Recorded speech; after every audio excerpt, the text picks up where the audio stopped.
नमस्कार दोस्तों, स्वागत है आपके अपने चैनल आईएएस एनालिसिस में। आंसर राइटिंग सीरीज के अंतर्गत आज से हम लोग शुरू करेंगे इकोनॉमिक सेक्शन का सीरीज। और ये वही सेक्शन है, देखिए, जहाँ पे सिविल सर्विस की प्रिपरेशन के दौरान सबसे अधिक जो डिफ़िकल्ट एक टास्क माना जाता है कि इकोनॉमिक्स का आंसर राइटिंग कैसे करें। अब इकोनॉमिक्स का ये आंसर राइटिंग सहज तरीके से करने के लिए, शानदार तरीके से करने के लिए, या फिर किस तरीके से आप एक अच्छा स्कोर गेन कर सकते हैं, इसके लिए कुछ बेसिक बातों को आप देखना शुरू करिए। जैसे कि मोटे तौर पे अगर जो बातों को मैं यहाँ पे जिक्र कर रहा हूँ, सबसे पहले तो आप कोर टॉपिक जो भी इकोनॉमिक्स का ट्रेडिशनल पार्ट है उसको आप क्लियर कीजिए। और क्लियर का मतलब ऐसे नहीं कि ठीक है बिल्कुल एक खानापूर्ति की तरह वो चला जाएगा, नहीं। वो क्लियर आपका तभी माना जाएगा जब इसका अप्लाई आप करेंट में जो भी गवर्नमेंट की पॉलिसी है, या फिर कोई स्कीम यहाँ पे लॉन्च किया जा रहा है, या फिर कोई भी मान के चलिए अगर मॉनेटरी पॉलिसी में भी अगर कोई चेंज आ रहा है, तो उसके लिए उन बेसिक चीज़ों का जब तक आप इस पर अप्लाई नहीं करेंगे दोनों तरीके से कि इसका पॉजिटिव एस्पेक्ट क्या होगा, निगेटिव एस्पेक्ट क्या यहाँ पे हो सकता है, तब तक आपका बेसिक चीज़ें क्लियर नहीं माना जाएगा। इसीलिए इस इकोनॉमिक के करंट जो सेक्शन है उसको पढ़ने के लिए बहुत आपका यहाँ पे तगड़ा बेसिक कॉन्सेप्ट जो है यहाँ पे पूरी तरीके से आपका क्लियर होना चाहिए। अगर यहाँ पे क्लियर होने के बाद भी अगर आपका पेन नहीं चलता है, तो दूसरी सबसे बड़ी जो समस्या आती है इकोनॉमिक्स में, हिंदी की शब्दावलियों के लेके। क्योंकि इंग्लिश की शब्दावलियों से तो आप बेसिक चीज़ों को आपका कंप्लीट किया है, करेंट में जो भी चीज़ें आ रहा है आपने उसको भी इंग्लिश में कवर किया हुआ है। लेकिन जैसे ही आप आंसर राइटिंग करने जाते हैं तो हिंदी की शब्दावलियाँ एक सबसे बड़ा जो ठीक है आंसर राइटिंग में बाधक बनती है। अब इन सारी चीज़ों को दूर करने के लिए एक ही विकल्प है कि आपको ना चाहते हुए भी आपको इकोनॉमिक्स का आंसर राइटिंग प्रैक्टिस करना होगा। और इसी को ध्यान में रखते हुए यहाँ पे आईएएस एनालिसिस के द्वारा इस आंसर राइटिंग सीरीज को चलाया जाएगा। बिल्कुल ये कंटिन्यू रूप से आप लोगों को मिलते रहेगी। और इसमें जो भी ट्रेडिशनल जो पोर्शन है, किस तरीके से आईएएस पीसीएस में प्रश्न पूछा गया है, या फिर जो डायनेमिक पोर्शन है, करंट से अपडेटेड जो पोर्शन है, वैसे सारे ही प्रश्नों को शामिल किया जाएगा। और एक शानदार तरीके से एक रेफरेंस के माध्यम से आप लोगों को आंसर राइटिंग सिखाने का प्रयास किया जाएगा। तो चलिए हम लोग क्लास को शुरू करते हैं। नए लोग हैं तो चैनल को सब्सक्राइब कर लीजिए, पीडीएफ के लिए टेलीग्राम ग्रुप को ज्वाइन कर लीजिए, कोई भी क्यूरी हो तो व्हाट्सएप कर सकते हैं। आज का प्रश्न हम लोग देखते हैं कि जब तक भारत में जनसंख्या वृद्धि अवरुद्ध नहीं की जाती, तब तक आर्थिक विकास को उसका सही रूप में नहीं देखा जा सकता। इस कथन का परीक्षण कीजिए। अब देखिए, पूरी तरीके से जनसंख्या विस्फोट से इस प्रश्न को डाला गया है। और देखिए, ये कोई ऐसा नहीं है कि इक्का दुक्का प्रश्न है। ये जो सारा जो प्रश्न है, देखिए, यूपीएससी से लेके कोई भी स्टेट पीसीएस को देख ले लीजिए, क्योंकि बिल्कुल ये करेंट का यहाँ पे सेक्शन है। जिस तरीके से भारत में जनसंख्या का विस्फोट हो रहा है, उसका क्या क्या एक निगेटिव इम्पैक्ट हो सकता है, इस चीज़ को आपको दर्शाना है। और यहाँ पे चूँकि सिर्फ और सिर्फ निगेटिविटी को यहाँ पे नहीं दर्शाना होगा, बल्कि जनसंख्या वृद्धि का कुछ पॉजिटिविटी चीज़ों को भी एक दर्शाना पड़ेगा आपको। लेकिन उसका अनुपात आपको बहुत इसमें कम रखना पड़ेगा, क्योंकि इस कथन का परीक्षण करना है। इसको पूछा गया है, देखिए 64 बीपीएससी 2019 में पूछा गया है। चलिए हम लोग इसको डील करने का प्रयास करते हैं कि किस तरीके से सिनॉप्सिस के माध्यम से एक अच्छा आंसर राइटिंग कर सकते हैं। तो सबसे पहले देखिए, कुछ न कुछ यहाँ पे डेटा की बात की जाएगी, कुछ न कुछ ऑर्गेनाइजेशन की बात की जाएगी। जैसे कि भारत में जो जनगणना हुआ है 2011 का, अभी तक करेंट में वही डेटा उपलब्ध है। आगे चल के ठीक है, जब 2021 का जब सेंसस का जब डेटा आ जाएगा तो फिर आपको वहाँ पे इसको अप्लाई कर देना है, तो इसमें दिखा देना है। और साथ में देखिए, बहुत सारी अभी जो बातें जो चलती है, जो जनरली कि अभी जस्ट भारत जनसंख्या के मामले में चीन को पीछे छोड़ने वाला है, तो वहाँ पे कुछ एजेंसियों के, गवर्नमेंट एजेंसियों के नाम दिखा सकते हैं, ताकि बिल्कुल एक ऑथेंटिक, ठीक है, जेन्युइन भूमिका लगे। दूसरी बात आपको करना है यहाँ पे बॉडी पार्ट में, कि पूछ रहा है कि आर्थिक विकास को उसके सही रूप में नहीं देखा जा सकता है। इस कथन के परीक्षण कीजिए। इसका मतलब पूरी तरीके से जनसंख्या विस्फोट का एक निगेटिविटी जो टर्म है, देखिए, जितना भी डेवलप कंट्री है, उनका डेवलप कंट्री बनने का एक बहुत बड़ा रीज़न है कि उन लोगों ने बहुत पहले ही जनसंख्या को कंट्रोल में ला लिया, क्योंकि जनसंख्या बहुत बड़ा फैक्टर है। इसका मतलब कि जो भी नकारात्मक प्रभाव है जनसंख्या को लेके, आपको यहाँ पे भर भर के दिखाना होगा, जोर देना पड़ेगा आपको, ठीक है। और उसके बाद से यहाँ पे निष्कर्ष के रूप में आपको यह दिखाने का प्रयास करना होगा कि जनसंख्या जो वृद्धि है सिर्फ और सिर्फ निगेटिविटी चीज़ों के लिए नहीं है, कुछ न कुछ लाभांश को भी यहाँ पे दिखाता है। जैसे इसका बहुत बड़ा एग्जाम्पल है चाइना, कि चाइना ने उतने बड़े पॉपुलेशन को किस तरीके से मैनेज करते हुए अपना जो भी उसका ठीक है जीडीपी की बात कर लें, ग्रोथ रेट की बात कर लें, बहुत हद तक मैनेज किया हुआ है। लेकिन चाइना भी देखिए अभी वहाँ पे भी वन चाइल्ड पॉलिसी को ठीक है गवर्नमेंट के द्वारा लाया गया है। तो कहीं न कहीं चाइना भी समझ रहा है कि इतनी बड़ी जनसंख्या को हर तरह से फैसिलिटी देना या फिर इतने जो हमारे रिसोर्स है ठीक है उसका पूरी तरीके से ठीक है दोहन करना इतना आसान नहीं होगा, वो तो जल्दी ही ख़त्म हो जाएगा। तो इन सारी ही बातों को ध्यान में रख के थोड़ा पॉजिटिविटी आपको दिखाना होगा, क्योंकि थोड़ा सा आंसर आपको यहाँ पे बैलेंस लगना चाहिए। तो चलिए हम लोग यहाँ पे शुरू करते हैं आंसर राइटिंग का। सबसे पहले हम लोग बात करेंगे भूमिका की। तो भूमिका में बहुत ही आसान शब्दों से मैंने जैसे बताया कि जो भी सेंसस 2011 को आप लोग रेफरेंस मान के चलिए कि उस समय भारत की जनसंख्या लगभग 121 करोड़ के आसपास थी। लेकिन 2020 में सिंपल इसको गूगल में सर्च करेंगे तो ये डेटा मिल जाएगी 2020 की का 2021 का। तो जब भी आप ठीक है एग्ज़ाम दे रहे होंगे 2022 में 23 में, वहाँ पे उस डेटा को यहाँ पे अप्लाई करके यहाँ पे डाल सकते हैं। तो 2020 में माना गया कि 1.38 यहाँ पे हो गया है। और सिर्फ इतना ही नहीं, देखिए जनसंख्या जो वृद्धि है किसी भी एक डेवलपिंग कंट्री के लिए, एक विकासशील देश के लिए बहुत ही भयावह स्थिति है, क्योंकि इसका डायरेक्ट जो इम्पेक्ट पड़ेगा वहाँ के रिसोर्स पे पड़ेगा, जो भी प्राकृतिक भूभाग है, संसाधन है, वहाँ पड़ेगा। क्योंकि ये जो सारे संसाधन है बिल्कुल ही अनलिमिटेड नहीं है, लिमिटेड है। प्रकृति ने ठीक है अगर दिया हुआ है, प्रोवाइड किया हुआ है, तो उसका एक लिमिटेशन है, एक लिमिट के बाद वो सारा चीज़ खत्म हो जाएगा। और इसमें यूएन वर्ल्ड पॉपुलेशन के अनुसार भी ये बोला गया है कि 2027 तक जिस तरीके से भारत का जनसंख्या ग्रोथ है 2027 तक ठीक है, जल्दी ही भारत जनसंख्या के मामले में यहाँ पे नंबर 1 हो जाएगा। तो देखिए बधाई हो इस मामले में कि भारत कम से कम जनसंख्या के मामले में पूरे विश्व में ठीक है टॉप पे रहने वाला है 2027 तक। तो देखिए यहाँ पे इस चीज़ को आप यहाँ पे भूमिका के तौर पे इसको दिखा दीजिए। अब बात करते हैं हम लोग यहाँ पे बॉडी लाइन की। तो बॉडी लाइन में आपको निगेटिविटी चीज़ों को यहाँ पे दिखाना है, तो इसीलिए यहाँ पे अधिकतर ध्यान देना है कि किस तरीके से जनसंख्या का जो निगेटिव जो इम्पैक्ट है उसको दिखाने को प्रभावित करना है। लेकिन यहाँ पे सिर्फ निगेटिविटी नहीं होगा, बल्कि कुछ पॉजिटिव भी चीज़ों को यहाँ पे आपको दिखाने का प्रयास करना है। जैसे कि कहा जा रहा है कि एक और आर्थिक विकास के लिए यह कुशलतम मानवीय संसाधन उपलब्ध कराता है। अब यहाँ पे जो हम लोग ठीक है जो स्किल ह्यूमन रिसोर्स की यहाँ पे बात कर रहे हैं, सोचिए ये स्किल ह्यूमन रिसोर्स तभी काम करेगा जब तक मेन सोर्स जो भी नेचुरल जो रिसोर्स है ये यहाँ पे मौजूद है। क्योंकि ये आप चाहे आप टेक्नोलॉजी के ही फील्ड में ले लीजिए, वहाँ पे भी अगर ह्यूज मात्रा में अगर एक स्किल ठीक है ह्यूमन रिसोर्स को लगाना है तो उसके लिए टेक्नोलॉजी चाहिए। टेक्नोलॉजी के साथ साथ जो मूल जो रिसोर्स है, नेचुरल रिसोर्स है, वो चाहिए। जैसे अगर आप कंप्यूटर ही बना रहे हैं तो अगर सोचिए कि कंप्यूटर का ठीक है अगर टेक्नोलॉजी आपके पास है, बना रहे हैं, तो इस कंप्यूटर को बनाने के लिए तो रॉ मटेरियल चाहे कहीं न कहीं से, अगर इतना बड़ा बाज़ार है तो उस बाज़ार में खपत करने के लिए प्रोडक्शन रेट तो बढ़ा देंगे, लेकिन कहीं न कहीं जो मैं नेचुरल रिसोर्स की बात कर रहा हूँ कि इसके लिए जो भी चिप आ रहा है, प्लास्टिक आ रहा है, इतने सारे जो भी उसमें वस्तुएँ लग रही है, उसके लिए फिर तो समस्या होगी ही होगी। तो इस चीज़ को आपको ध्यान में रख के इसको दर्शाना है। दूसरा बात है कि दूसरी ओर यह अर्थव्यवस्था पर बुरा प्रभाव डालता है। अब ये सबसे जो मेन चीज़ है यहाँ पे, अर्थव्यवस्था पर बुरा प्रभाव डालता है। किस तरीके से डालता है यह थोड़ा आइए हम लोग देखने का प्रयास करते हैं।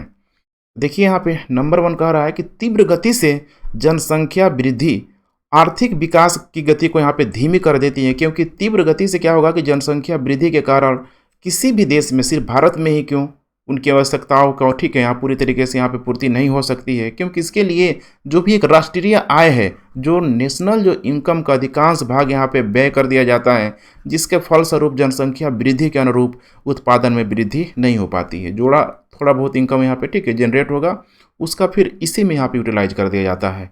फलतः लोगों के प्रति निम्न आय उनके जीवन स्तर को निम्न कर देती है और उनकी उत्पादन क्षमता घट जाती है। परिणाम स्वरूप अर्थव्यवस्था में बेरोजगारी की दर यहाँ पे बढ़ने लगती है। तो ठीक है बिल्कुल एक सिंपल सा ठीक है कॉन्सेप्ट है, डिमांड एंड सप्लाई का है। यहाँ पे डिमांड सप्लाई की जितना यहाँ पे ठीक है डिमांड है, उस डिमांड को आपको सप्लाई करने के चक्कर में पूरा आपका रिसोर्स ही खत्म हो गया। बिल्कुल सिंपल कॉन्सेप्ट है यहाँ पे। अब कुछ और भी बातों को हम लोग यहाँ पे देखने का प्रयास करते हैं।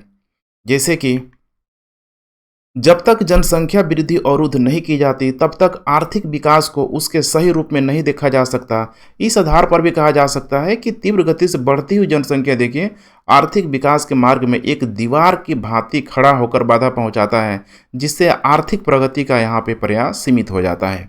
तो अभी तक अब निगेटिविटी चीज़ों को दिखाते हुए आपको नेक्स्ट किस किस एरिया में किस तरीके से इम्पेक्ट करता है इसको आप लोग मेंशन कर दीजिए। जैसे कि सबसे पहले हम लोग बात करें, भारत में तीव्र गति से बढ़ती हुई जनसंख्या देश की आर्थिक प्रगति के समक्ष निम्नलिखित समस्याएं उत्पन्न करती है। नंबर 1 है आय, बचत एवं विनियोग। ये क्या है देखिए, तो आय, जितना आपका इनकम है, सोचिए घर में अगर आप एक कमाने वाले हैं और आप अगर ठीक है पॉपुलेशन को बढ़ाते जाएंगे या फिर पेट्रियार्कल सोसाइटी को ध्यान में रख के लगेगा कि नहीं पुत्र नहीं हो रहा है, ठीक है बेटियाँ बेटियाँ हो रही है, तो इससे बहुत सारे जो कारण है देखिए उस संदर्भ में आप अकेले ही घर में कमाने वाले हैं, लेकिन अगर आप अपनी जनसंख्या को बढ़ा रहे हैं तो उससे जो फर्क पड़ेगा आपकी बचत पे पड़ेगा, विनियोग पे पड़ेगा, क्योंकि ये वही चीज़ हो जाएगा कि एक बार अगर इस जनसंख्या को बढ़ा दिए तो धीरे धीरे इनको ठीक है शुरू से ही आप भोजन हो गया, जो भी बेसिक जो ज़रूरत की जो चीज़ें हैं, रोटी कपड़ा मकान हेल्थ एजुकेशन, उसमें सारा पैसा आपका ख़त्म हो जाएगा और वो बचत हो ही नहीं पाएगा, ध्यान रखिएगा, या फिर विनियोग नहीं हो पाएगा। और इन सारे ही मामलों में देखिए जैसे जापान बहुत शानदार तरीके से काम कर रहा है। जापान में वहाँ पर पॉपुलेशन जो ग्रोथ है बिल्कुल निगेटिव वहाँ पे आ चुका है, बूढ़े लोगों का देश बन गया है। तो क्यों? उन्होंने अपनी जनसंख्या को कंट्रोल कर लिया। उससे क्या होगा कि उनका सेविंग बढ़ गया। देखिए बैंकों में वहाँ रखने के लिए ठीक है पैसा देना पड़ता है, ठीक है मतलब बैंकों में रखने के लिए पैसा देना पड़ता है, सोचिए, क्योंकि वहाँ पे प्रति आय इनकम बहुत अधिक हो सकती है और पूरा पूरा वहाँ पे डेवलपमेंट वहाँ पे हो चुका है। तो इसीलिए यहाँ पे कहा जा रहा है, इस चीज़ को आपको समझना होगा कि इससे क्या होगा कि जो भी आपका खर्च होगा पूरी तरीके से बढ़ जाएगा, आय के कंपेरिजन में बचत विनियोग में पूरी तरीके से प्रभावित होगा और आपका विकास यहाँ पे रुक जाएगा। यही चीज़ आप पूरे भारत के संदर्भ में भी अप्लाई कर सकते हैं। नंबर 2 यहाँ पे देखिए बात किया जा रहा है कि तीव्र जनसंख्या वृद्धि से खाद्यान्न की समस्या, क्योंकि देखिए गवर्नमेंट के लिए कोई भी विकासशील देश के लिए या फिर आप विकसित देश के लिए सबसे बड़ा जो चैलेंज है सभी लोगों को पेट भरना या फिर अंत्योदय योजना का जो भी ठीक है लाभ है सभी लोगों तक मिलना। लेकिन उसके लिए आपको सोचिए बहुत बड़ा रिसोर्स की यहाँ पे ज़रूरत होगी और वो है खाद्यान्न समस्या को लेके। देखिए खाद्यान्न समस्या को लेके अगर आपके पास ठीक है निर्यात को बढ़ा के बहुत अधिक हद तक अगर आप विदेशी मुद्रा जनरेट भी कर लेते हैं, लेकिन अगर ये जनसंख्या वृद्धि की वजह से अगर लोग भूखे मर रहे हैं तो समझिए कि वो जो आपकी विदेशी जो मुद्रा हुई है उसको आपको पुनः यूटिलाइज करना पड़ेगा। हो सकता है कि अपने यहाँ अगर आप अक्षम हैं इनका पेट भरने के लिए तो आपको विदेशों से वस्तुओं को पूरी तरीके से आयात करना पड़ेगा। जैसे एक समय था हरित क्रांति से पहले कि हमेशा भारत के बंदरगाहों का मुंह देखिए खुला रहता था, अमेरिका से ठीक है कितने बार गेहूं का खेप आता था। तो इस चीज़ को आपको समझना है। इससे क्या होगा कि विदेशी पूंजी पूरी तरीके से रहेगा ही नहीं, और विदेशी पूंजी नहीं रहेगा तो फिर विदेशी व्यापार में संतुलन कभी नहीं पड़ेगा, उन्हें बन ही नहीं पाएगा। हमेशा ही किसी भी देश के लिए व्यापारिक घाटा सब ठीक है सबसे बड़ा यहाँ पे कारण रहेगा। तो यही चीज़ पाकिस्तान के साथ हो रहा है। देखिए वर्तमान में पाकिस्तान का जो ठीक है विदेशी जो पूंजी है फॉरेन जो उसकी ठीक है करेंसी है बिल्कुल यहाँ पे कम हो गया है। तो ये बहुत बड़ा समस्या का कारण होता है।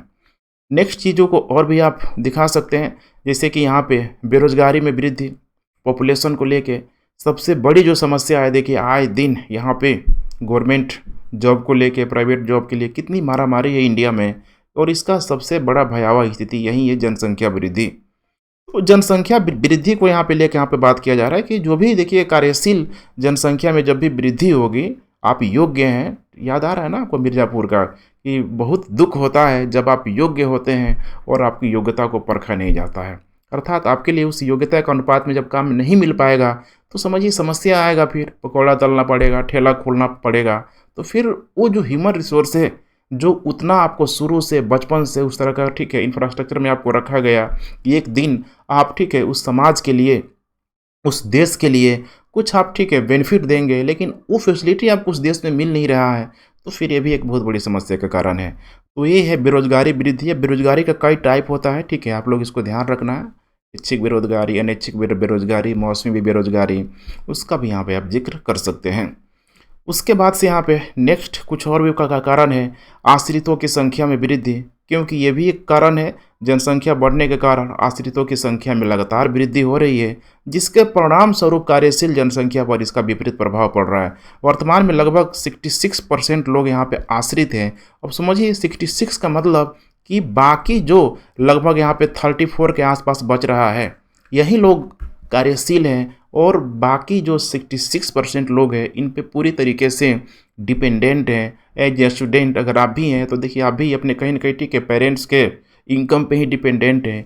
इसीलिए बहुत ज़रूरी है ठीक है, जब 21 साल प्लस यहाँ पे हो जाए तो धीरे धीरे देखिए आजीविका के साधनों का स्रोत करना चाहिए, थोड़ा इंडिपेंडेंसी की तरफ कदम बढ़ाना चाहिए। क्योंकि यही जो चीज़ है देखिए, अगर आप बात करेंगे यूएसए वगैरह की, तो यूएसए में लगभग 17-18 साल तक, 18 साल के बाद वहाँ पे पेरेंट्स ठीक है बच्चों को छोड़ना शुरू कर देते हैं कि अब तुम फाइनेंशियली इंडिपेंडेंट हो जाओ, जो भी काम करना है, चाहे तुम पिज़्ज़ा बेचो, बर्गर बेचो, कोई ठेला चलाओ, डजेंट मैटर। लेकिन भारत में देखिए ये बहुत बड़ी समस्या का कारण है कि यहाँ पे ठीक है 25-30 तक जो पेरेंट्स है ठीक है, मतलब करते जाते हैं, कोई फ़र्क यहाँ पे नहीं पड़ता है। तो इसीलिए एज ए स्टूडेंट ठीक है आप लोगों की जिम्मेदारी है 21 होते होते या फिर जितना कम हो जाए यहाँ से धीरे धीरे ठीक है एक अल्टरनेट विकल्प के तौर पे जो भी आप ड्रीम है बनाएं उसको, लेकिन उसके लिए एक जो रेगुलर जो इनकम है उसकी ठीक है स्रोतों की तलाश करें, चाहे वो ठीक है कम हो, डजेंट मैटर। नेक्स्ट आइए हम लोग बात करते हैं यहाँ पे कुछ और भी पॉइंट हैं। उपयोगी सेवाओं में भीड़। अब गवर्नमेंट के द्वारा जो भी देखिए इंफ्रास्ट्रक्चर डेवलप किया जा रहा है, चाहे फैसिलिटी के लिए किया जा रहा है, जैसे रेलवे का हम लोग बात कर लेते हैं। रेलवे का कॉन्सेप्ट यही था कि बिल्कुल ही एक वेलफेयर ठीक है जो स्कीम में इसकी तरह काम करेगा, एक बेनिफिट का स्रोत नहीं है रेलवे ठीक है, लोगों की फैसिलिटी के लिए, आवागमन के लिए ठीक है, एक नॉन प्रॉफिट ऑर्गेनाइजेशन की तरह रेलवे को बनाया गया। लेकिन हो क्या रहा है, तो इतना अधिक बर्डन, इतने अधिक यात्री यहाँ पे हो गए वर्तमान में, तो समस्या होगी ही होगी। अब उनको फैसिलिटी प्रोवाइड कराने के लिए अगर गवर्नमेंट सब चीज़ फ्री में कर दे या फिर जो भी उसका मेंटेनेंस कॉस्ट अगर कम आ रहा है, तो गवर्नमेंट ठीक है फिर अगर उसको अपने स्तर से भरपाई करेगी तो इससे ठीक है किसी भी देश का जो राजकीय जो घाटा है पूरी तरीके से ठीक है वो नकारात्मक होने लगेगा। फिर उसको सही करने के लिए, बैलेंस करने के लिए आपको विदेशों से उधार लेना पड़ेगा। तो ऐसा यहाँ पे नहीं होना चाहिए। इसीलिए उपयोगी सेवाओं में भीड़, जो भी सड़क, यातायात, रेलवे, शिक्षा ठीक है, कुछ भी यहाँ पे कह लीजिए ठीक है, कुशल प्रबंधन की बहुत ज़रूरत होगी। विदेशों में देखिए अगर फिर से कंपेरिजन करो यूएसए वगैरह जापान की, तो वहाँ पे ऐसी नहीं है कि गाड़ियाँ नहीं है, व्यक्तियों के हिसाब से वहाँ बहुत अधिक गाड़ियाँ है, ट्रांसपोर्ट भी चलता है। लेकिन चूंकि वहाँ पे लोड कम है, पॉपुलेशन का लोड है, और यहाँ पे देखिए भारत में जो भी एनएच रोड है, स्टेट रोड है, डिस्ट्रिक्ट रोड है ठीक है, ग्रामीण रोड तक पता चले कि 24 आवर यहाँ पे फुर्सत ही नहीं मिल रहा है। तो दिन रात जब उसमें अगर रोड गाड़ियाँ चल रही है तो क्या वो लंबे समय तक ठीक है उसका जो लाइफ लाइन है वो रह पाएगा? नहीं रह पाएगा। ये सब आपको समझना पड़ेगा। शिक्षा को लेके देखिए गवर्नमेंट यहाँ पे कितना प्रयास कर रही है कि 1 से लेके ठीक है लगभग जो भी 6 साल है, 14 साल है, इन तक यहाँ पे एक फ्री जो एजुकेशन को यहाँ पे प्रोवाइड कराने का प्रयास कर रही है। लेकिन इसमें भी गवर्नमेंट फेल है। तो यहाँ पे जो लोग योग्य हैं, सक्षम है, वो धीरे धीरे प्राइवेट की तरफ यहाँ पे रुख कर रहे हैं, क्वालिटी ठीक है कंटेंट क्वालिटी एजुकेशन की तरफ मूव कर रहे हैं। तो एक बहुत बड़ी देखिए यहाँ पे धीरे धीरे समस्या का कारण बनते जा रहा है। कुछ और भी बातें हैं यहाँ पे देख पा रहे हैं। यहाँ पे उपयुक्त के अतिरिक्त कहा जा रहा है कि तीव्र जनसंख्या वृद्धि के कई यहाँ पे आर्थिक विकास पर दुष्परिणाम देखने के लिए मिलता है। अब ये लिमिटेड नहीं है, क्योंकि शब्द सीमा लिमिटेड है, 5-6 पॉइंट के माध्यम से आपने दिखा दिया। जैसे कि कृषि एवं उद्योग के विकास में बाधा, महंगाई में वृद्धि, उत्पादन तकनीक पर हर जगह यहाँ पे देखेंगे तो पॉपुलेशन जो ग्रोथ है निगेटिव ही इम्पेक्ट कर रहा है। अब यहाँ पे थोड़ा बहुत आप ठीक है डिफेंड कर सकते हैं इसको एज ए कंक्लूजन के तौर पे, निष्कर्ष के तौर पे। इसे कह रहा है कि निष्कर्षतः कहा जा सकता है कि बढ़ती हुई जनसंख्या आर्थिक विकास के लिए बाधक सिद्ध होती है, लेकिन इसके बावजूद जनसंख्या लाभांश के रूप में यह देश में विकास में भी सहायक होती है। लेकिन ये तभी तक सहायक होगा जब तक का ठीक है कोई भी देश यहाँ पे डेवलप कर नहीं जाता। एक बार जब डेवलप कर जाए तो इसको मेंटेन करना होता है ना। एक बार अगर आप कोई चीज़ महंगी महंगी गाड़ियाँ ले लें, खरीदना बड़ी बात नहीं है, लेकिन उसका जो मेंटेनेंस है वो सबसे अधिक ठीक है आपके इनकम का ठीक है पूरी तरीके से यूटिलाइज कर लेता है। यही चीज़ है, एक बार अगर आपका ग्रोथ हो गया, समझ रहे हैं ना, इस ग्रोथ हो गया तो उसको मेंटेन करना बहुत ज़रूरी है। और ये जब इतनी बड़ी जब जनसंख्या रहेगी तो हर तरह से उनका रोटी कपड़ा मकान हेल्थ एजुकेशन इतना बड़ा एक इंफ्रास्ट्रक्चर कंटिन्यू रूप से मेंटेन करना गवर्नमेंट के लिए इतना आसान नहीं होता है। इसीलिए कहा जा सकता है कि तीव्र गति से बढ़ती हुई जनसंख्या अर्थव्यवस्था में दोहरी भूमिका अदा करती है, लेकिन नकारात्मक पक्ष की अधिकता के कारण यह विकास के पथ पर अवरोधक का कार्य करती है। इसी चीज़ को चाइना से समझना पड़ेगा। चाइना ने उस बढ़ती हुई जनसंख्या का ज़बरदस्त तरीके से स्किल डेवलपमेंट के माध्यम से यूटिलाइज किया, दोहन किया, लेकिन अब उसको लग रहा है कि इसको मेंटेन करना मेरी बस की बात नहीं है, इसीलिए वो भी वन चाइल्ड पॉलिसी की तरफ चाइना भी रुख कर गया है। तो बिल्कुल देखिए यहाँ पे चेक एंड बैलेंस आपका जो भी आंसर यहाँ पे आपका कंप्लीट होता है। आज का जो प्रश्न है आपको लिखना पड़ेगा, चाहे आप जैसे भी लिखें, भारत में खाद्य सुरक्षा की आवश्यकता का आलोचनात्मक परीक्षण कीजिए। इसमें भी एक जनसंख्या बहुत बड़ा फैक्टर यहाँ पे बन सकता है, जो कि आप ऊपर देख चुके हैं, लेकिन खाद्य सुरक्षा है तो इसे भी आप डील करने का प्रयास कीजिए। ये प्रश्न 64 बीपीएससी 2019 का ही सब पूछा गया है। तो ठीक है फ्रेंड्स, उम्मीद है ये सीरीज पसंद आ रहा होगा। पसंद आ रहा है तो नीचे आप लोग अपना फीडबैक दें कि क्या इसमें और इम्प्रूवमेंट यहाँ पे किया जा सकता है। शुरुआत में देखिए थोड़ा टाइम टेकिंग लगेगा। मेरा यही मानना है कि जो किसी भी टॉपिक में मैं कराता हूँ तो आपको क्लास में ही वो सारी चीज़ें क्लियर करने का प्रयास करता हूँ। तो ठीक है friends, thanks for watching. Share करते रहें। जय हिंद।